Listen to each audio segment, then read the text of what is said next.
po. Saan punta mo? Tayo mo muna yung silo po. Silo. Doon sa ano. Sa damuhan doon. Paghuli ng bayawak. Ha?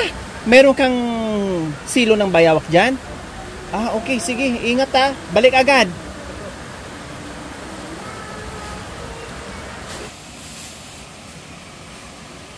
Yan po mga kabayan, nagpaalam si Merwin.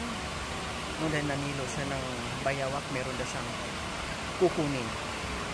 Titinan daw po niya mga kabayan, i-check niya. Kaya ayan, umalis muna siya. A few moments later.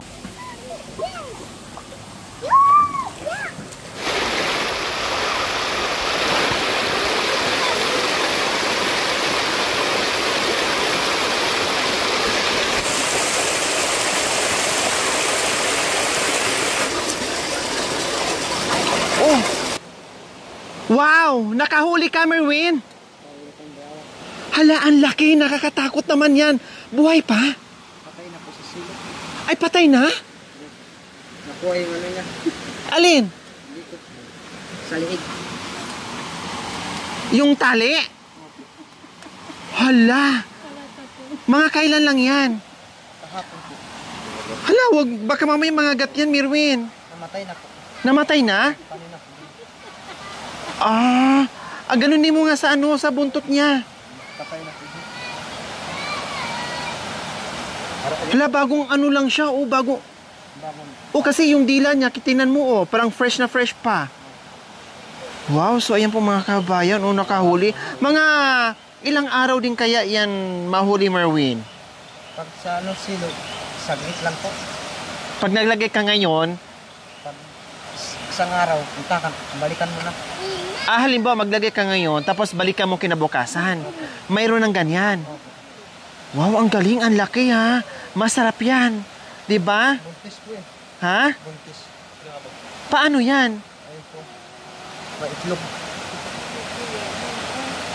O ibig sabihin, babae mga kabay yung nakuha na, tawag nito, bayawak. Sabi nila, ang bayawak, Merwin, no? Ikaw, kumakain ka na rin ng bayawak, 'di ba? Anong lasa ng bayawak? Sarap po sa adobo. Sabi nila kasi, pag ang bayawak, kasing lasa ng manok. Totoo ba yun? O, kasi nasubukan ko to, ay bata pa ako, hindi ko na masyadong matandaan, yung lasa niya. No? Pero masarap. Ang natatandaan ko masarap. Ngayon, may huli si Merwin, so sige, tikman natin. Kung talagang ang lasa niya ay kasing tulad ng, kasing lasa ng manok. Paano yan katayin? Ano yun muna ng ano, tubig na mainit. Babanlian? Oh, para maalis po yung ano niya. Yung balak niya. Merwin, kwento mo sa akin noon, hindi lang panguhuli ng ibon, panguhuli ng sawa, Opo. takot ka sa kubra, panguhuli ng ano-ano pa man dyan, at binibenta mo. Pati yan binibenta mo? Gusto mong tikman natin, tikman mo. Pero binibenta mo yan pag may mga huli ka? Opo. Magkano mga ganyan? Dito po, pag mga, dito po mura lang po. Magkano yan pag ganyan kalaki? Kasi malaki na siya, oh. Mga ano lang po to, 300. 300. Mayroon pa bang pinakamalaki dyan? Meron po. Nakakahuli ka ng sobrang laki? Opo. Magkano binta mo ganun? Minsan po, 1,000. Ganon? Yung kano ng para ng ano, yung black. Yung para ng buhaya? Yung para ng ano ng poste ng ano, samento. Yung ganun. Yung lapad niya? Kumbaga parang ganyan. Opo. So, ibig sabihin, nalakihan na ako yan, ibig sabihin, meron pang malaki dyan. Opo. Wow! Ang galing ni Merwin mga kabayan, no? Hindi lang ibon, sawa, pati ito, binibinta kasi niya mga kabayan na kahit papaano, meron siyang pangtustos sa mga anak niya, lalo na ngayon, 2 ang anak niya na nag-aaral, tapos pangkain nila. Kaya ngayon, tamang-tama po mga kabayan, nagsisilo siya, sinusubukan niya manghuli mga kabayan o paglagay ng silo para makahuli at maipakita niya sa atin at mapatikman niya sa atin itong bayawak. Okay, sige. Ano pa bang gagawin natin dyan? Kundi bahala ka na na maging karni yan. Painit natin ng tubig. O, magpainit muna daw ng tubig. So, ayan po mga kabay, magpainit daw po ng tubig. Kaya yan, yung kanyang misis at kanyang 2 anak, nag-aaral na din ito si... Ay, ang bunso pala to. Ito yung panganay niya, no? Si Ipo, tapos si Pia. Oh, 'di ba? Nag-aaral yung 2, ito yung bunso. Oh, di ba? So, kailangan pala mga kabayan, bago natin maging karni yung bayawak, kailangan para siyang manok na balian ng tubig, kailangan magpainit. Marami na ako nahuhuli. Ayan o, yung dila nyo, halata namang. Sasabi niya sa akin, Ibu, ano mo yung sa sako? Ano mo sa sako? Tignan namin yung kakuha ko ng mga 5. Nasa sila, sako. Te, wala bang ngipin yan, Merwin? Meron po. Parang siyang ahas, no, ha? Meron. Saan ngipin niya? Maliliit. Nakagat ka na rin yan. Hindi, wala pong Wala pang ngipin. walang kamandag. Oo nga, pero nakagat ka na rin. Parang paggapas. Langgam. Yung langgam. Yan na yung ano natin. Sobrang lasing niya. Pag pinintay na yung bayan. Yung, Nakagat ko sa dito. wala, sa ano yun? Sa tawag nito? Sa...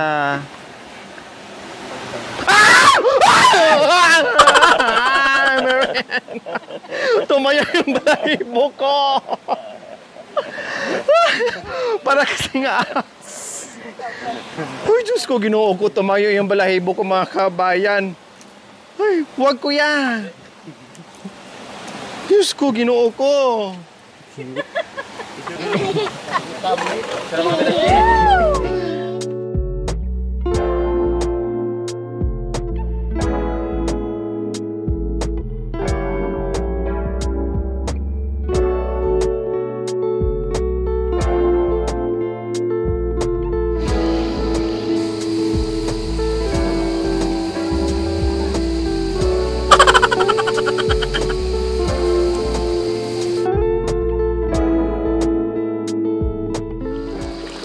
So ayan po mga kabayan, nandito tayo ngayon sa nakatagong paraiso ng ating mga katutubong Aitas. Siyempre, nandito naman sama-sama tayo kumain, magluto, maligo.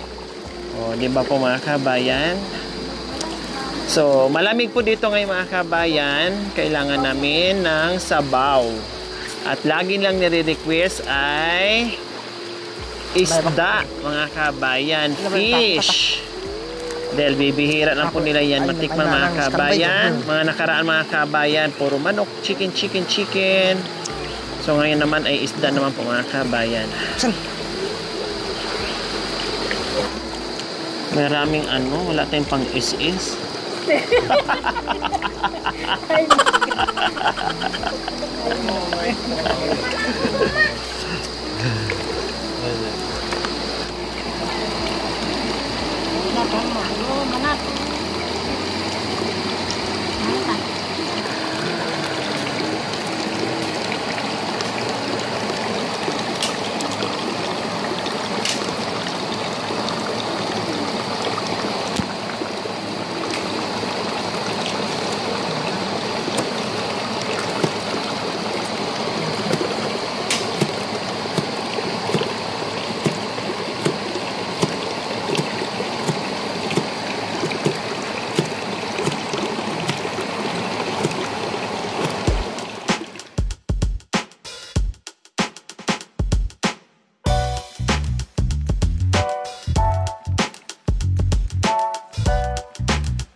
Ay, ang daming itlog pala.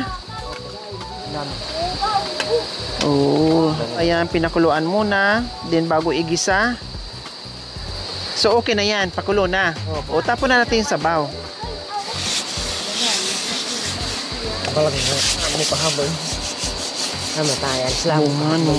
Amoy niya, malansa na amoy chicken.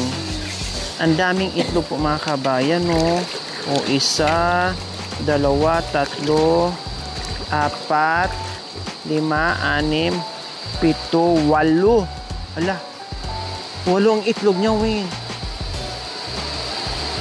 Parang manok din, oh, kasi yung atay niya, oh. Ayan, oh. Oh, ganyan din yung atay niya. Kaya lang hindi mo natanggal atay yung ano, Win. Masarap yan sa ubo. Hindi yan mapait. Pag sa sabon na po, ano mo na? Durugin. Opo, para mapait po. Okay. Updo to eh. 'Di ba? Paano kung hindi mo matanggal yan, adubuhin to? Hindi po maano yan. Hindi po. Hindi madudurog yan? Hindi puputok? Opo. Okay, sige. Okay, and just measure how long the diameter. The diameter? Yeah, around the roof. Alright, okay, I'll do that now. Thanks, I'll wait.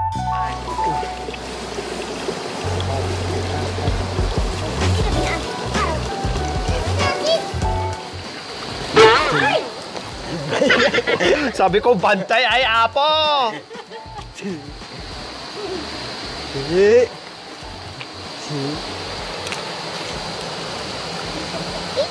Tama na.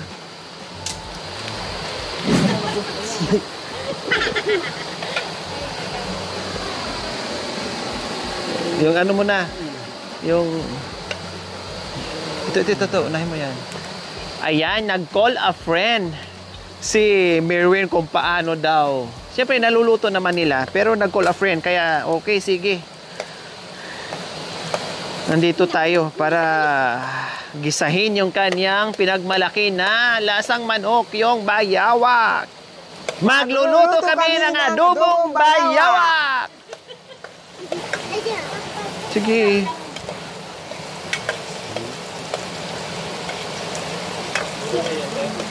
Oo, mayroon. Kompleto Ricardo siya. Mamaya mo na, ano eh. Sige.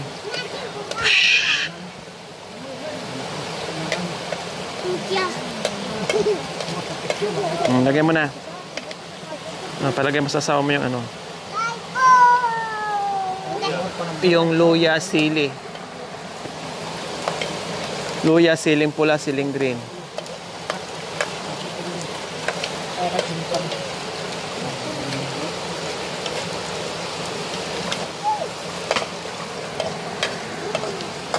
Ito yung aming mga kumpletong Ricardos po mga kabayan. Bawang, sibuyas, luya, siling green, siling pula at meron pang pamintang durog para matanggal yung kanyang lansa mga kabayan. Ganyan ang sikreto dyan sa pagluto ng bayawak. Akin na yung pamintang durog. Oh. So kailangan i-golden brown natin yung ating sibuyas at bawang para lumabas yung kanyang aroma po mga kabayan para talagang totaling walang kang maamoy na lansa.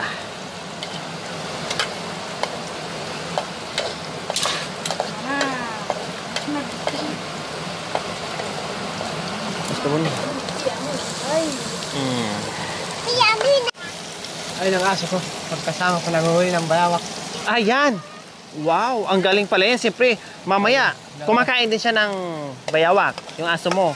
O kailangan mamaya, marunong ka mamigay dyan sa aso mo, ha? Dahil hindi ka makakain ng Saan?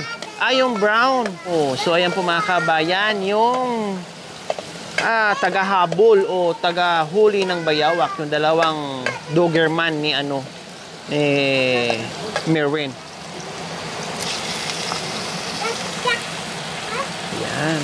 Haluin mo ng haluin. Tapon na natin. Tapon na doon.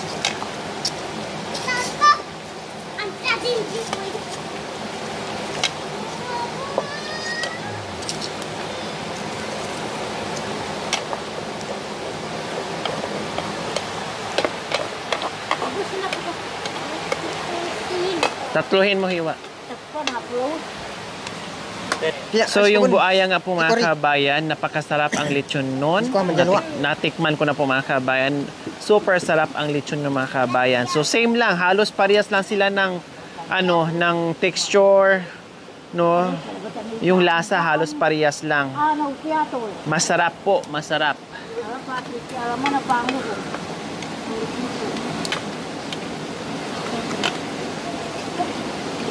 Malambot lang to, madali mo lumambutuin.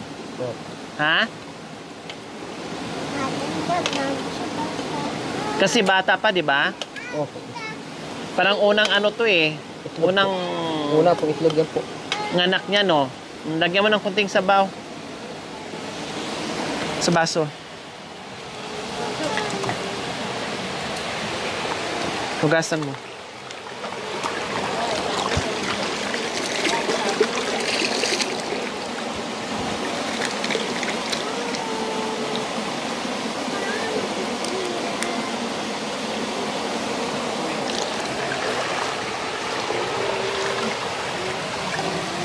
Oops.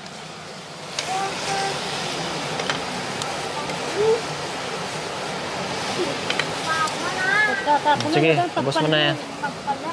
Oh, ayan.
Salamat po sa binigyan mo sa amin ng biyaya. Sana po lahat ng mapupunta nila, sana po hindi sila makakasakit kahit saan po. Kahit na dito lang po kami, masaya na kami. Sa lahat ng araw-araw nakikita namin sila. Sana po magbigyan po sila ng kunting ano po ang aking magbibigay sa kanila sa sana. Yung lahat na pong nangangailangan doon po sila. Amen. Amen. Oh, kain. Kain po tayo mga kabayan.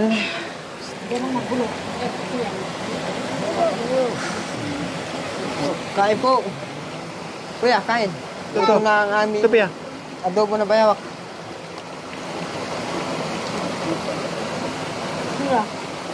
Yan po mga kabayan, oh. Parang manok na, oh. Punta dito ako yun. Sabay lang yun. Yummy. Ang anghang. Ako, ito. Anghang. Ay, mga kumagay ka.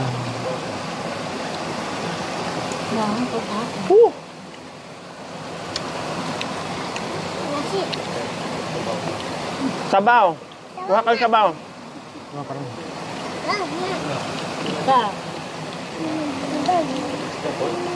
O isda, sabaw. Meron, kuha ka sa ano. Magsando ka sa, ano, ibuhos mo dito. Yung sabaw may baso. Sa inyo, kuha kayo. Sarap? Sarap?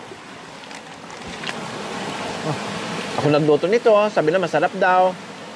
Saan mas masarap, be? Manok o bayawak? Bayawak. Tama nga naman siya. Ito mga kabayan, dapat hindi ito mag-aral. Nung tinanong ko, yung edad niya, ay pwede na siyang mag kinder or grade 1. Sayang yung mga panahon na hindi mag-aral. Ngayon, in-encourage ko yung mga magulang na paaralin ito dahil bigyan ko ng gamit. So sabi ko, mag-enroll, kinabukasan, hinatiran ko ng gamit mga kabayan. Kaya ngayon, tuwang-tuwa siya, nakapag-aral at ayaw nang umabsent. O, di ba? Ayaw umabsent mga kabayan. Kaya sabi ko, good, nakakatuwa. Kasi sabi ko nga, ang buhay dito sa mga kababayan nating, mga kapatid nating mga aitas ay napakahirap, no? Tapos kulang pa sa edukasyon. Paano na yung future ng mga bata? Kaya halos dito mga kabayan, yung mga bata na kasing edad nito, ini-encourage ko po yung mga magulang na mag-aral at nililibre ko na sila ng mga gamit behind the camera or on camera. Hinahatid ko na po house to house mga kabayan, no? Hindi lang lahat na nagbibigay tayo ng mga bag doon sa nakikita sa camera mga kabayan. Ito hindi na namin napakita, nabigyan namin ng kumpletong gamit at hindi lang siya, marami pang iba. Kaya maraming salamat po. Extension namin, no, dahil hindi na kami magkasya dito sa aming balsa, kami ay lulubog na, kaya dyan muna sa pumisto.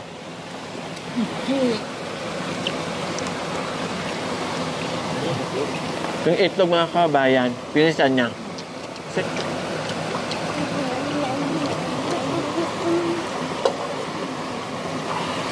Ayan, tapos ito naman yung luto nating sabaw na isda. Ito yung mga paborito ko mga kabayan, itong mga dahon-dahon. Saka itong mga brasinas. Ito yung mga the best sa akin.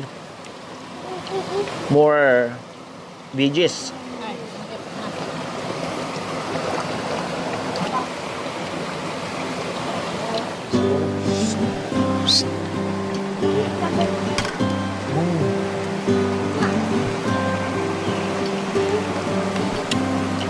Kateng nga ba siya?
Thank you for watching. Don't forget to like, share, and subscribe.